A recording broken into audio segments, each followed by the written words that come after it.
Assalamualaikum warahmatullahi wabarakatuh. Waalaikumsalam warahmatullahi wabarakatuh. Kembali lagi ketemu dengan channel Mas Hari Koperkasa. Teman-teman koperasi, pada siang hari ini kita akan mencoba sedikit mengulas terkait dengan prinsip koperasi. Nah, hari ini ada dua narasumber. Kalau sebelah kiri saya Pak Hari DS. Nah, ya. Kemudian sebelah kanan saya adalah Pak Imam Nur Wahid. Ya, beliau dulu juga di Dinas Koperasi. Kebetulan hari ini kita tadi koordinasi terkait di Kopinda Kota Yogyakarta sehingga bisa ketemu dengan dua tokoh koperasi. Selamat siang Bapak semuanya. Selamat siang. Nah, yang pertama saya akan menanyakan terkait dengan prinsip koperasi kepada Pak Hari Dwi Sasono. Pak Hari, kita ketahui bersama bahwa ada 7 prinsip koperasi ya Pak ya. Kemudian prinsip yang pertama adalah keanggotaan bersifat terbuka dan sukarela. Nah, biar anggota Dekopinda maupun teman-teman koperasi yang lain tahu terkait dengan prinsip yang pertama itu, bisa dijelaskan seperti apa Pak Hari? Terima kasih Mas Hari. Sebenarnya kalau kita bicara mengenai prinsip koperasi, kita tidak bisa lepas dari aturan. Di mana aturannya di dalam Undang-Undang 25 tahun 1992, Undang-Undang yang mengatur tentang perkoperasian ya Mas Imam ya. Betul. Setelah itu di dalam pasal 5 itu disebutkan tentang prinsip koperasi seperti yang disebutkan Pak Hari tadi, ada 7 ya. Tapi sebenarnya kalau kita bicara tentang itu, Undang-Undang 25 tahun 92 sudah mengenalkan tentang prinsip-prinsip koperasi. Sementara ICA, International Cooperative Alliance, itu juga baru memperkenalkan prinsip koperasi itu tahun 1995. Bayangin. Duluan kita. Oleh karenanya kalau dikatakan bahwa anggota yang pertama bersifat sukarela dan terbuka, tentunya semua orang bisa lah ya. Kalau Pak Imam katakan bahwa kalau kita seperti orang yang berkeluarga, yang kawin itu ya, pasti akan timbul hak dan kewajiban antara kedua belah pihak. Itu kan tentu atas perikatan ya, kebebasannya. Monggo Mas Imam, coba sampaikan. Silakan Pak Imam. Meskipun kata-katanya itu sukarela dan terbuka, tapi tentu saja pasti ini akan mengandung sebuah konsekuensi kan Mas Hari. Saya mau masuk di koperasi itu punya kepentingan apa, punya kaitan apa. Kemudian ketika saya masuk menjadi anggota koperasi, mestinya juga akan timbul hak kewajiban. Saya punya kewajiban pada koperasi dan hak saya apa. Nah, ini yang harus dipertimbangkan. Sama seperti yang disampaikan Pak Hari tadi. Waktu Pak Hari nikah dengan Bu Hari kan juga seperti itu kan, akan timbul hak dan kewajibannya. Ini yang harus disadari. Sehingga meskipun sifatnya sukarela dan terbuka, namun di situ tetap harus syarat dan ketentuan untuk menjadi anggota itu ada. Siapa sih yang memenuhi syarat dan tidak, ketentuannya seperti apa. Nah, kira-kira semacam itu. Jadi tidak semua orang kemudian bisa berbondong-bondong dengan seenaknya masuk keluar lagi dan sebagainya. Masuk pun ada syarat, keluar pun tentu saja juga harus ada syarat. Gitu ya Mas Hari ya kira-kira. Terus ini Pak Imam, terkait dengan sifat sukarela dan terbuka kan harusnya semua warga negara asal ada kewajiban, hak dan kewajibannya itu bisa. Tetapi kan ada mungkin beberapa koperasi yang inklusif ya, tidak bisa masuk orang sembarangan masuk gitu kan jadi anggota. Karena memang secara kelembagaan misalnya PKPRI itu kan khusus pegawai, nggak bisa orang lain. Kemudian juga mungkin koperasi karyawan, hal-hal yang kayak gitu. Nah, sebetulnya dari sisi aturan diperbolehkan atau seperti apa ya Pak? Nah, justru itu salah satunya kan contoh realnya semacam itu. Artinya syarat dan ketentuan di situ itu akan tetap diatur. Bahwa saya yang bisa menjadi anggota saya, yang bisa masuk ke dalam keanggotaan koperasi kami itu adalah, jangan dilupakan, masuk anggota koperasi itu pasti harus punya kepentingan yang sama, bisnis yang sama, sehingga semuanya bisa diatur. Bayangkan Kalau yang satu arahnya ke utara, yang satu ke barat, yang satu ke selatan, bubar koperasi itu. Artinya kan arahnya tidak fokus. Bisnis apapun, jangan dilupakan koperasi adalah badan hukum yang sifatnya profit. Kan begitu, meskipun profitnya lain dengan badan hukum atau badan usaha yang lain, harus fokus menembak usahanya dan kegiatan. Kemudian terkait dengan prinsip kedua, yaitu pengelolaan secara demokratis. Nah ini seperti apa, Bi? Jadi kalau pengelolaan secara demokratis seperti yang suka kita datang, Mas Imam, rapat anggota tahunan, RAT. Betul. Anggota di sana boleh ngomong kok. Mereka harus memberikan partisipasi. Partisipasi tidak hanya modal ya Mas Imam ya. Partisipasi dalam pengambilan keputusan Pak Ari juga dipentingkan, sehingga di situ kesempatan pengurus menyampaikan program kerjanya diputuskan oleh anggotanya. Itu demokrasi. Mungkin yang lain Mas Imam, usaha. Artinya kan semuanya dikelola prinsip demokrasi dalam koperasi itu kan kebebasan. Kebebasan. Ketika menentukan usaha dan sebagainya, kembali sebenarnya ketika prinsip yang pertama tadi, apa sih sebenarnya kita itu core business yang mau kita tentukan seperti apa? Dari sekian banyak anggota itu keterkaitan hak, kewajiban, dan bisnisnya seperti apa? Itu dibicarakan semua dengan anggota. Artinya setiap anggota punya hak untuk bisa menentukan arah koperasi itu mau kemana. Meskipun semuanya tentu juga harus kembali yang namanya koridor dasar, aturan dasar itu tetap ada, sehingga kemudian seperti atur saya yang awal, fokus kita tuh mau kemana. Berarti kan juga ini ya Pak, Pak Hari, Pak Imam, terkait dengan demokratis itu juga ada berbeda dengan PT atau yang lainnya yang terkait, bahwa juga koperasi itu keunggulannya adalah bukan berdasarkan modal, tapi kepesertaan, one man one vote. Jadi semua orang berhak untuk bicara, mengungkapkan pendapat seperti itu. Kemudian terkait yang berikutnya adalah SHU. Nah ini sisa hasil usaha. Kalau di PT kan ada dividennya, kalau di koperasi SHU berdasarkan partisipasi aktif. Nah ini sebetulnya tujuannya sih seperti apa sih Pak Imam? Ya, ini kan salah satu bentuk pemerataan dan keadilan kepada anggota. Artinya tidak kemudian hanya siapa yang mampu besar-besaran modal, siapa yang kuat di antara anggota, siapa yang paling berpengaruh di antara anggota yang memperoleh keuntungan besar, tapi semuanya dihitung berdasarkan partisipasi anggota. Biarpun anggota itu sekecil apapun, dia punya partisipasi berupa tentu saja selain modal juga yang utama adalah transaksi atas usahanya. Karena kembali ke prinsip atau ke fenomena awalnya bahwa koperasi itu adalah dari anggota oleh anggota untuk anggota. Jati diri. Nah, jati diri. Sehingga kalau anggota sudah banyak memberikan gitu, dan diberikan oleh anggota dari dan olehnya kan sudah. Nah, bagaimana untuk anggotanya itu? Untuk anggotanya inilah kemudian ditata sedemikian rupa bahwa segala sesuatu bentuk ini adalah kemudian kepada anggota itu tadi, pembagian SHU-nya tidak hanya sekedar Pak Hari itu orangnya besar, berarti bagiannya besar, nggak bisa begitu kan gitu. Jadi itu kira-kira. Selanjutnya menginjak yang berikutnya Pak Hari, terkait dengan prinsip berikutnya adalah balas jasa terbatas pada modal. Nah ini artinya seperti apa Pak Hari? Kayaknya terkait yang tadi Pak Hari itu. Jelas. Gini Pak Hari, kita tahu modal di koperasi itu kan bisa kita bagi jadi dua. Ada modal internal yang di dalam, ada eksternal yang dari luar. Nah, balas jasa yang seperti apa yang diberikan? Ini terhadap internalnya.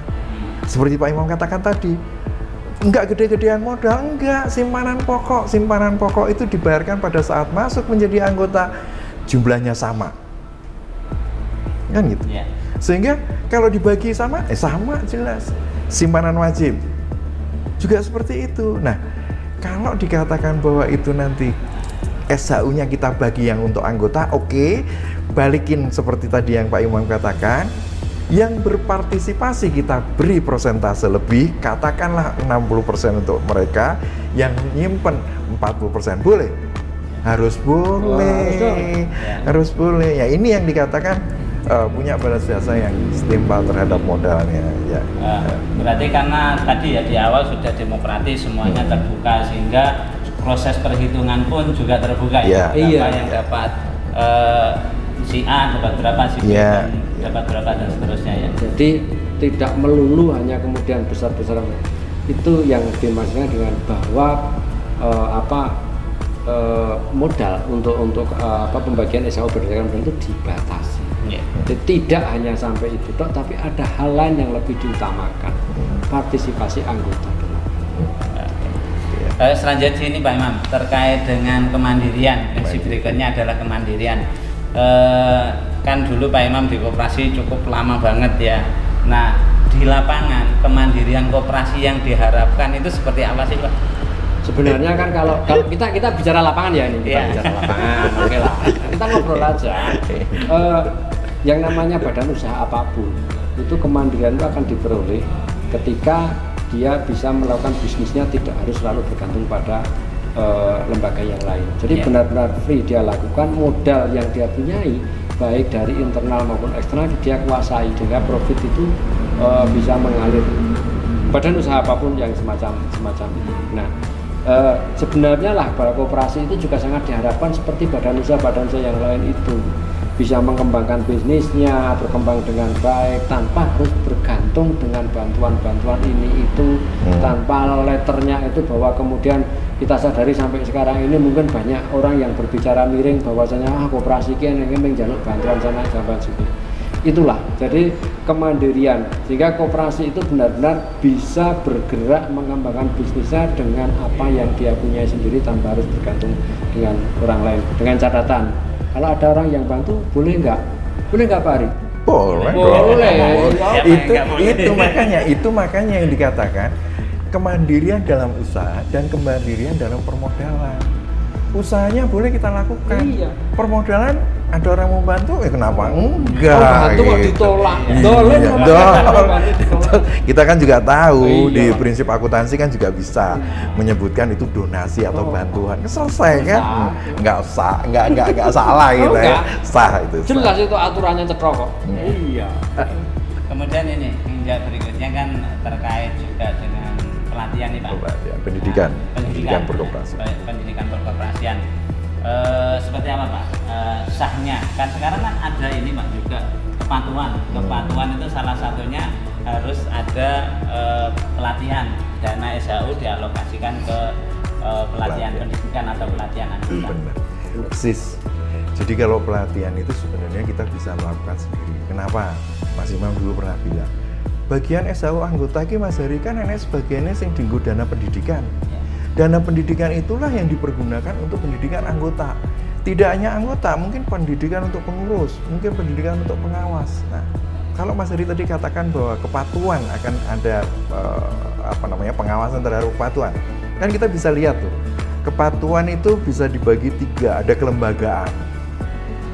Kelembagaan salah satunya yang tidak berhubungan dengan keuangan, ya mesti kelembagaan koperasi. Terus ada usaha. Terus ada keuangan. Nah, jelas sudah di sana. SHU dibagi untuk dana pendidikan bisa dilakukan sendiri. Tapi siapa tahu pemerintah pun melakukannya. Boleh toh Mas Imam? Boleh, jelas itu. Dan justru ini ya salah satu tadi kalau kita gayutkan dengan prinsip-prinsip yang di depan tadi, kan di sana ada demokrasi. Ya, ada pembagian yang rata terhadap anggota, bagian hak anggota. Hak anggota kan tidak berupa material saja, tapi ada hal yang lain. Dan yang utama jangan dilupakan, pembukaan Undang-Undang Dasar 45 sudah mengamanatkan tentang mencerdaskan kehidupan bangsa. Koperasi ini yang justru sejak awal sudah fokus, sudah benar-benar menindaklanjuti amanat itu. Koperasi itu tidak mau kalau anggotanya bodoh, anggotanya kemudian tidak tahu menahu tentang bisnisnya, tidak tahu tentang bagaimana pengelolaan modalnya. Makanya dididik, diberi pelatihan biar melek teknologi, melek manajemen, melek usaha, semuanya tahu. Jangan sampai hanya tahunya anggota itu kemudian ditarik untuk modalnya, tidak tahu keuntungannya seperti apa, seolahnya diperas saja. Justru koperasi itu inginnya semua anggota tahu, sehingga demokratisasi di dalam koperasi juga jalan. Dan itu juga nyambung Mas Heri. Iya. Karena mereka semakin tahu, mereka semakin mengerti. Untuk pengurus kaderisasi itu sangat penting melalui pendidikan. Iya Pak. Ya, saya melihat dari lihat di lapangan nih Pak. Iya. Permasalahan klasik dari koperasi adalah salah satu adalah kaderisasi. Iya. Terutama pengurus dan pengawas itu kan Pak ya. Nah itu teman-teman koperasi tadi kita nyinggung pelatihan, sangat penting banget bahwa pelatihan itu di samping biar anggota itu mengerti hak dan kewajibannya, cara mengelola koperasi, begitu juga dengan pengurus dan pengawas biar tahu tugasnya apa, sehingga koperasi ini bisa terkontrol dengan baik. Pak, saya tadi sedikit tergelitik dengan permasalahan di koperasi, salah satunya adalah keanggotaan tadi, terkait dengan keanggotaan yang jangan sampai anggota itu dibodohi, nggak ngerti koperasi. Ada beberapa oknum ya melakukan itu, ada anggota seumur hidup. Nah ini seperti apa Pak?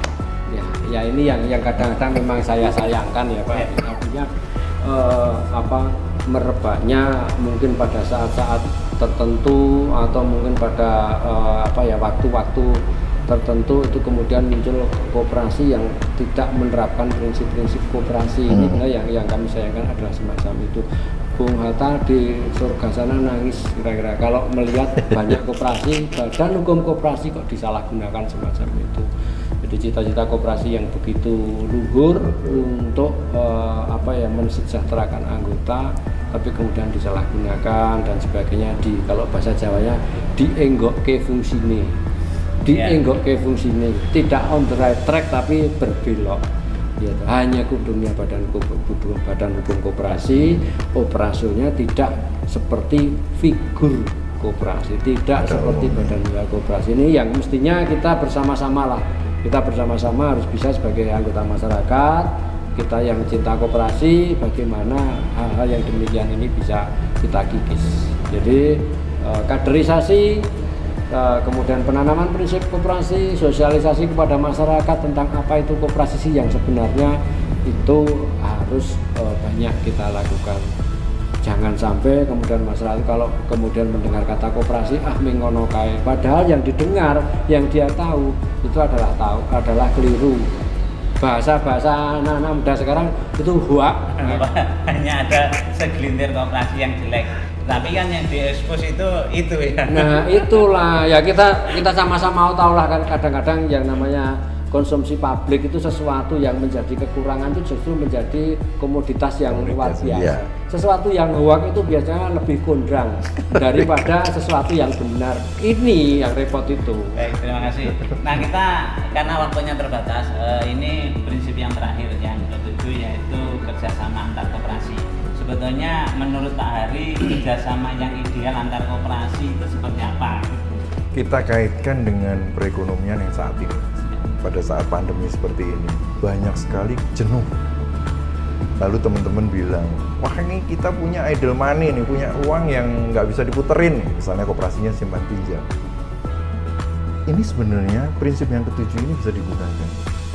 Kemungkinan ada koperasi-koperasi di sana yang mereka kekurangan dana, yang mereka bisa salurkan itu kelebihan dana dari koperasi yang satu tadi kepada yang itu.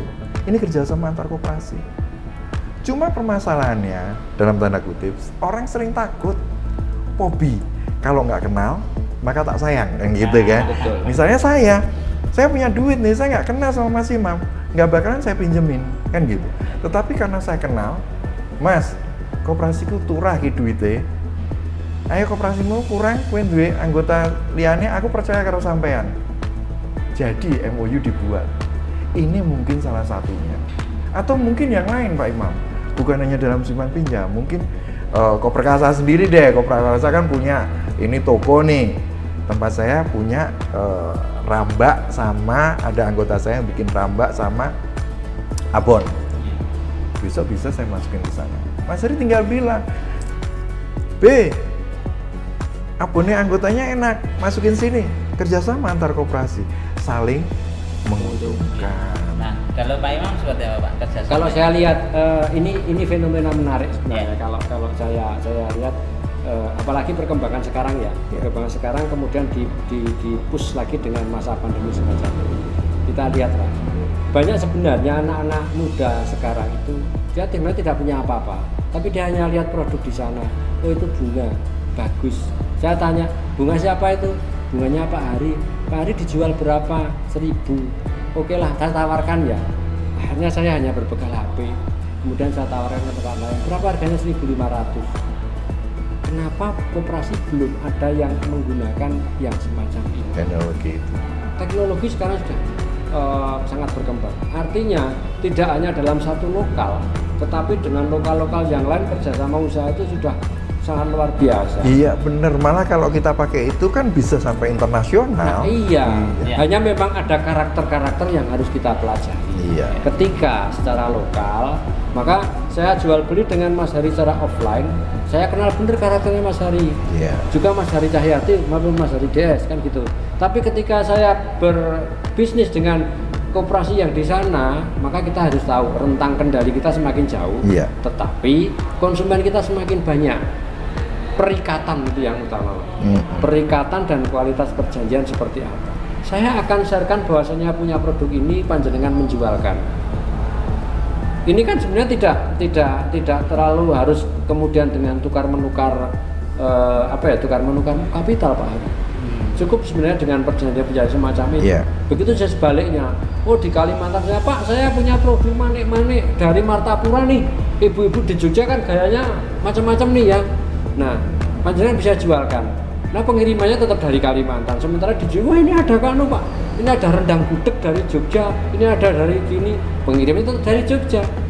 Ya. Ini loh kerjasama yang semacam itu yang saya sampai sekarang belum banyak yang membidik ya.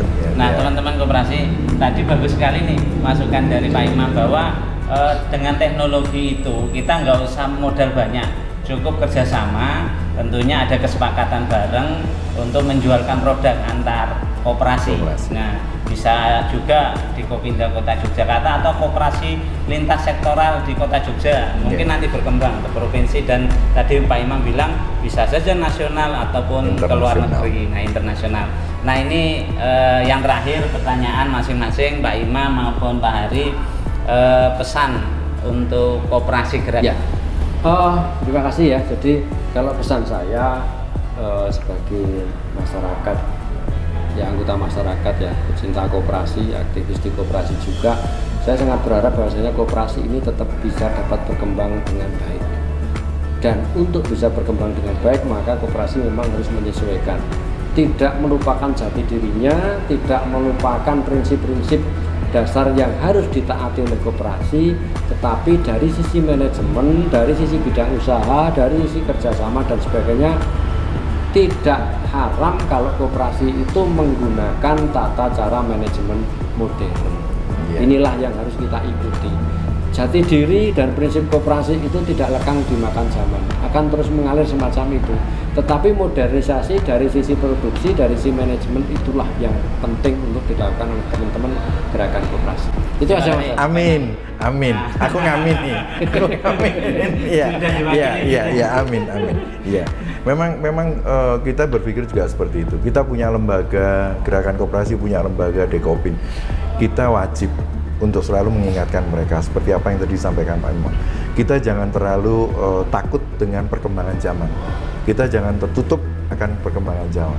Koperasi pun akan segera bisa maju, koperasi pun akan bisa meraih apa yang menjadi jati dirinya tadi, cita-citanya tadi, mensejahterakan anggota, mensejahterakan masyarakat dan lingkungannya.